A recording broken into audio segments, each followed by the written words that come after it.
So this family that now you're visiting, they're Christians. Are they Muslim background believers? Yes, yes, So they they were were, Muslim background believers. wow. So these Muslim background believers, they were praying behind the scenes and kind of setting up this place, setting up this house for you guys to meet Christ. And Yes. then they were playing Jesus' film. They So came in with Bibles, with they were movies loaded. They came purposeful. They really came because they to share the knew you gospel. need to hear the gospel. I only watched the movie from the crucifixion all the way to the end. And so, as you know, that movie has a call to action at the end, an invitation to accept Christ. I was really, really touched by it. And then this woman said, everything will become new with Christ. I didn't really understand the Mhm. spiritual aspect of it. I got up to leave.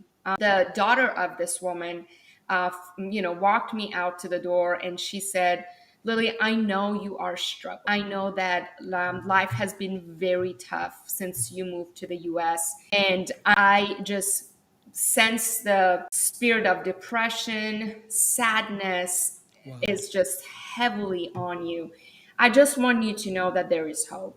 I just want you to know that you can have a bright future. And I said, how? She said, do you mind giving me 5 minutes of your time? I'm not going to preach a sermon to you. I just want to introduce Christ to you for 5 minutes. I said, okay. And I was like, I've got nothing else to lose. Let me see what she has to say. So she opened up the Word of God. She said nothing but the Word of God. She opened up the Word of God to John 1:1. In the beginning was the Word.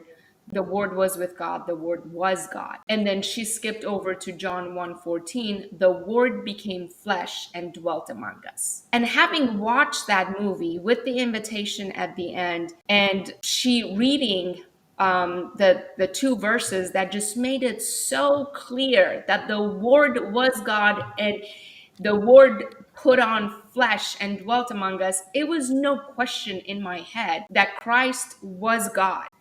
And he came to the earth to save us. All I knew that I held on to that brought me to faith was these two verses, that in the beginning was the Word was with God, the Word was God, and the Word became flesh. I didn't know anything about Trinity. I didn't know anything about the spiritual aspect of it. And then when I heard that, I said, I want this. I want Jesus. How do I become a Christian?